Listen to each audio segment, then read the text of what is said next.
Bonjour les sages, j'espère que vous allez bien. Je suis super contente de vous retrouver aujourd'hui dans une nouvelle vidéo puisque j'ai testé les culottes de règles. Donc aujourd'hui, parlons peu, parlons bien, on va parler règles.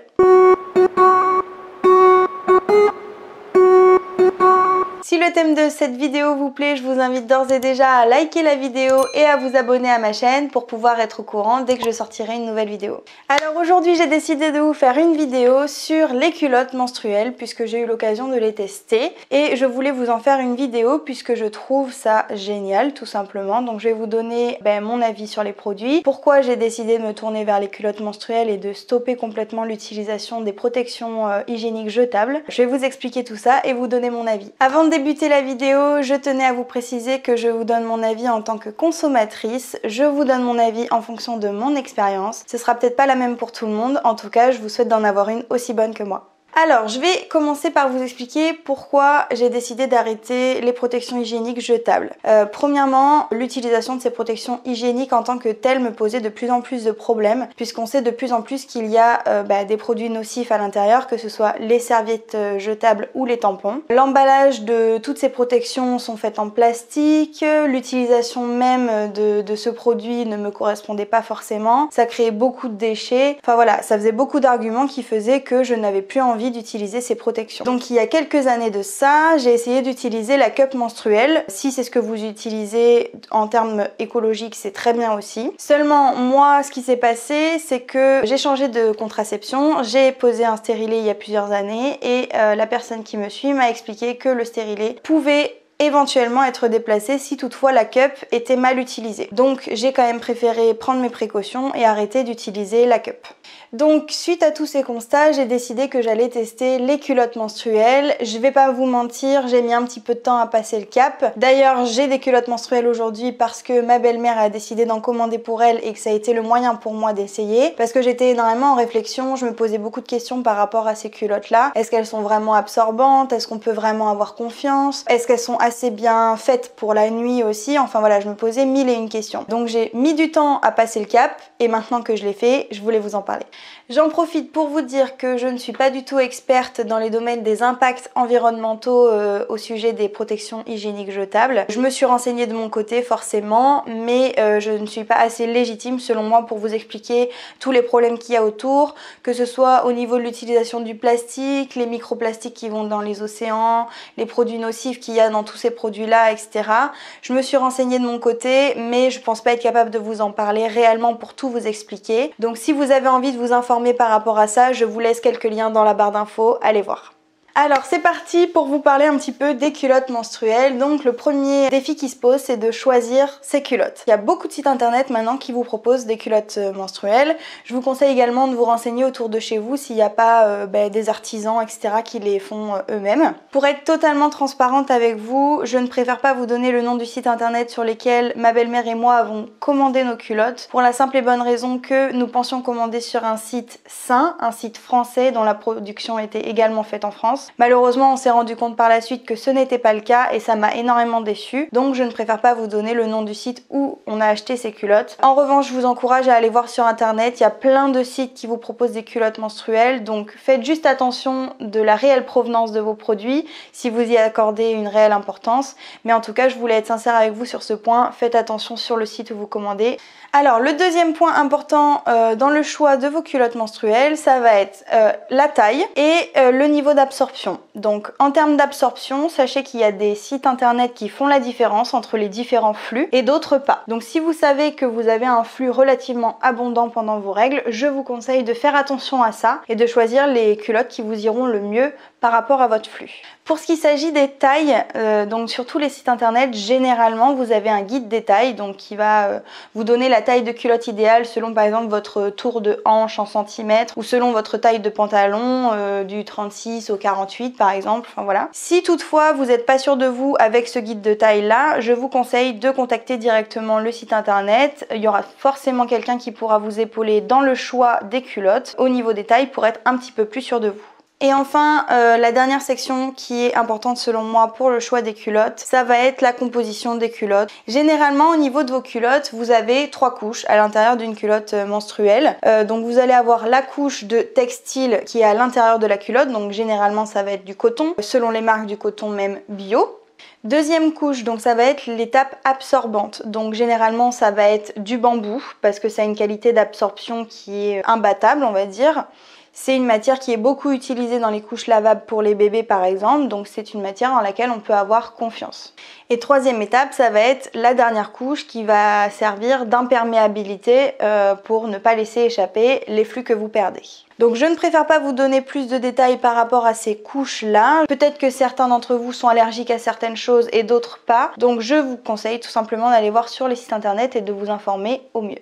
Alors maintenant que vous avez choisi vos culottes et que vous êtes prêt à passer le pas, je vais vous expliquer comment ça s'utilise. Premièrement, comme tout vêtement, je vous conseille de les laver après réception et avant utilisation. Généralement, il faut faire ça avec tous les vêtements neufs que vous recevez, je vous le conseille en tout cas. Là, c'est d'autant plus important pour 2 raisons. La première, c'est que du coup, c'est un vêtement que vous allez mettre sur votre zone intime, donc c'est d'autant plus important de la laver avant de la porter. Et deuxième chose, c'est important également puisque ça va renforcer l'effet absorbant de votre culotte. Je m'explique. Pour vous donner un exemple, une serviette de bain par exemple, je ne sais pas si vous êtes déjà rendu compte, mais plus vous l'utilisez et plus l'effet éponge fonctionne. En fait, c'est exactement pareil avec les culottes, c'est-à-dire que plus elles vont avoir l'habitude d'absorber vos flux ou d'être lavées, plus elle va avoir l'habitude d'absorber et d'absorber, d'absorber. Pas forcément d'absorber plus de quantité, mais en tout cas mieux.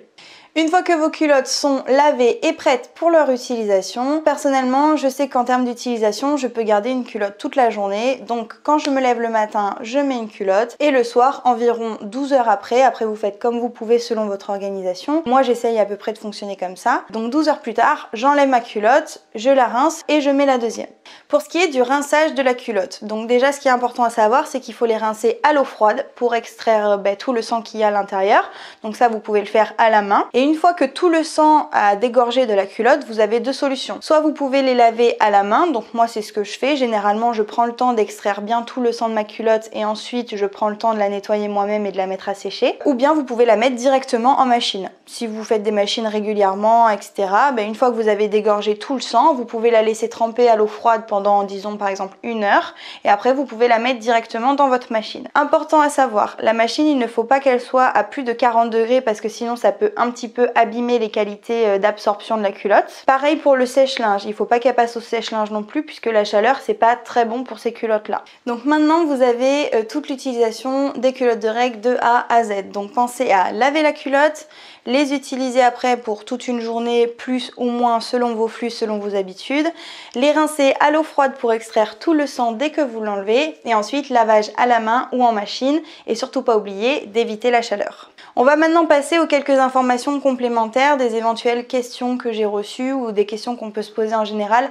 avant d'utiliser une culotte menstruelle. Donc premièrement, on va discuter du nombre de culottes qu'il faut par cycle. Ça c'est évidemment la question qu'on se pose en premier, puisque lorsqu'on achète, on ne sait pas si on en achète 1, 2, 3, 5, 10, voilà, on ne sait pas. Selon moi et selon mon expérience, je pense qu'avec 3 ou 4 culottes, si vous êtes régulier dans vos lavages, ça peut tourner, mais c'est assez restreint, on va dire. Moi, je pense qu'avec 5 ou 6 culottes, vous êtes un petit peu plus sereine. Voilà, donc ça c'est mon avis, c'est mon expérience par rapport à l'utilisation que j'en ai eue, par rapport au temps de séchage aussi, parce qu'il faut aussi concevoir le fait que les culottes sont plus épaisses, donc elles mettent un petit peu plus de temps à sécher. Mais techniquement, déjà avec 3 culottes, vous pouvez vous permettre un roulement, je pense. C'est-à-dire que vous mettez la première en début de journée du jour 1, vous l'enlevez à la fin de la journée, vous mettez votre deuxième culotte qui va vous servir pour la nuit, et vous lavez votre première culotte, ce qui va faire qu'elle va avoir le temps de sécher pendant la nuit, et vous pouvez utiliser votre troisième culotte le lendemain matin et laver la seconde et ainsi faire un roulement comme ça. Je sais pas si je suis très explicite, dites-moi dans les commentaires s'il faut que je m'exprime un petit peu mieux. Voilà, je pense qu'avec 3 culottes, vous pouvez déjà avoir un roulement en termes de culottes de règles. Pour ma part, je pense que 5 culottes, c'est une manière d'être un petit peu plus sereine. Voilà. Ensuite, deuxième information importante, j'ai reçu pas mal de questions sur les fuites des culottes. Donc moi je vais vous faire part de mon expérience. Sachez que moi j'ai deux types de culottes. Donc elles sont toutes les deux noires. En fait j'en ai une, on va dire, qui est un petit peu basique avec un gros élastique en bordure qui va remonter un petit peu plus haut au niveau du ventre et qui va plutôt être là pour être vraiment à l'aise, quoi. On est vraiment à l'aise dedans et ça a aucune valeur esthétique. La qualité d'absorption elle est bonne. La zone d'absorption commence un petit peu plus bas que l'élastique. Je sais pas si vous allez voir, mais en tout cas je vous mets sur la vidéo juste ici. Et derrière, l'absorption vient monter jusqu'en haut des fesses. Donc ça, pour celles qui se posent la question, par exemple pour la nuit, c'est top.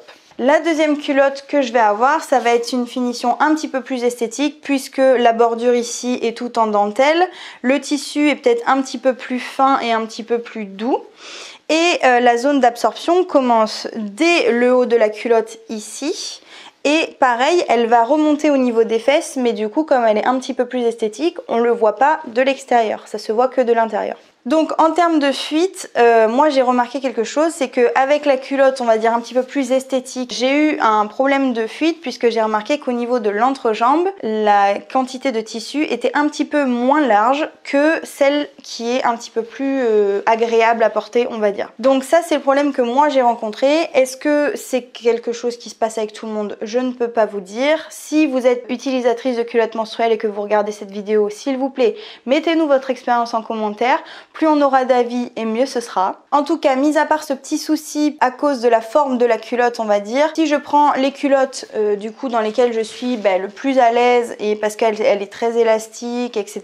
etc. Moi, j'ai jamais eu de problème de fuite avec ces culottes là. D'ailleurs, j'ai fait mon ancienne vidéo, la construction du canapé en palette, une semaine où j'avais mes règles et j'avais ces culottes là, je n'ai eu aucun problème. Alors que je faisais du bricolage, donc forcément j'aurais pu en avoir. Donc par rapport à ça, de mon point de vue, j'aurais plutôt tendance à vous rassurer. Ensuite, autre question assez importante, ça va être l'humidité qu'il y a à l'intérieur de la culotte. L'avantage, c'est que la qualité d'absorption du bambou fait que ça absorbe assez vite et généralement, la couche entre le bambou et votre zone intime, ça va être du coton. Le coton, ça sèche relativement rapidement grâce à la chaleur de votre corps. Donc finalement, on va pas se mentir, quand vous sentez que vous perdez un petit peu de sang, ça va être humide, mais pendant quelques secondes, voire quelques minutes, et après, vous ne le sentez plus. En tout cas, moi, c'est ce que ça m'a fait. Si vous êtes quelqu'un qui ressent beaucoup l'humidité, partagez votre expérience en commentaire, n'hésitez pas. Dernière chose importante, au niveau des culottes menstruelles, on m'a pas mal parlé des odeurs. Donc généralement, c'est quelque chose qui fait peur parce qu'on est habitué soit aux serviettes hygiéniques qui ont du parfum dedans et on va pas se mentir, le mélange de l'odeur de sang plus le parfum de la serviette, ça donne toujours des mélanges un petit peu malodorants. Alors que là, avec les culottes menstruelles, je vais pas vous mentir, moi j'ai pas remarqué d'odeur particulière. Après, il y a une odeur, on va dire un petit peu de sang, par exemple si c'est la fin de la journée, etc., que votre culotte elle a reçu pas mal de flux dans la journée, on va pas se mentir, c'est comme ça, l'odeur, ça a une petite odeur de sang, c'est vrai, mais c'est loin d'être aussi malodorant qu'une serviette hygiénique, en tout cas, moi je trouve. Dernière info importante, pas par rapport à l'utilisation des culottes, mais par rapport au porte-monnaie. C'est vrai que beaucoup de femmes ont du mal à passer le cap parce que les culottes, ça peut vite coûter cher.